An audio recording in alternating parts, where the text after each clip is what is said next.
AITA for kicking my brother and his wife out of my house after they tried to redecorate my dead daughter's room without asking. I can't even believe I'm typing this right now because I'm still so angry that my hands are shaking.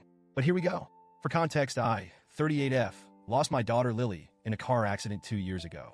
She was only 14. It's still raw, and I can't imagine it ever not being. Anyone who's lost a child will tell you, it's not something you move on from. You just learn how to exist around the grief. Lily was my world. She was bright, creative, full of life. Everything you'd want in a child. Her room is the one place that still feels like she's there. I haven't touched it since the day she passed. It's exactly as she left it. Her posters on the walls, her art supplies scattered across the desk, her favorite hoodie hanging on the back of her chair. Everything. I can't bring myself to change it. Walking by her room gives me a strange sense of comfort, like I still have a piece of her here with me, even if it's just in the form of her things. Fast forward to a few months ago, my younger brother, Jake, 34M, and his new wife, Sarah, 29F, came to me with a problem. They had just had a huge, lavish wedding, which honestly I wasn't a fan of because they were already deep in debt, but that's their business, I guess. And surprise, surprise, they were struggling financially. They asked if they could stay with me for a bit while they saved up for their own place. Now, to be honest, I wasn't thrilled about the idea. I love my brother, but Sarah has always rubbed me the wrong way. She's the kind of person who always seems to have an opinion on everything, especially when no one's asking for it. Still, I agreed because, well, family, right? At first, it was fine.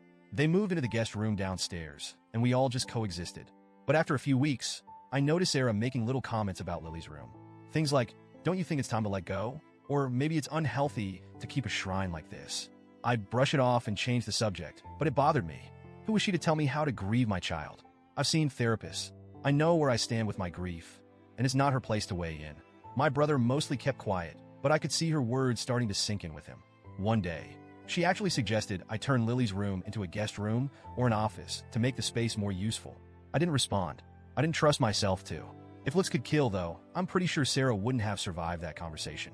Still, I never thought they'd actually do anything about it. Then, last week happened. I had a long day at work, exhausting, stressful, the whole 9 yards. I came home just looking forward to decompressing and maybe watching some TV before bed. But when I walked upstairs, I noticed something was off. The door to Lily's room was open. I always keep it closed. My heart immediately dropped, and I rushed over. What I saw made me freeze in the doorway. Her posters, the ones she had hung up herself, were gone. Her bed was stripped. All her things, her books, her drawings, her clothes, they were packed away in boxes. The walls, which she had painstakingly decorated with her own little doodles and pictures, were half painted over in this awful, bland beige. And worst of all, there was new furniture sitting in the middle of the room, generic, boring furniture that looked like it came straight out of some sterile hotel. I was shaking. I could barely breathe. It felt like someone had gutted me right there on the spot. I don't even remember how I got downstairs, but suddenly I was in the living room, screaming for Jake and Sarah. They came rushing in, looking all surprised and concerned like they didn't know why I was so upset. What did you do? I screamed at them, and my voice cracked. What the hell did you do?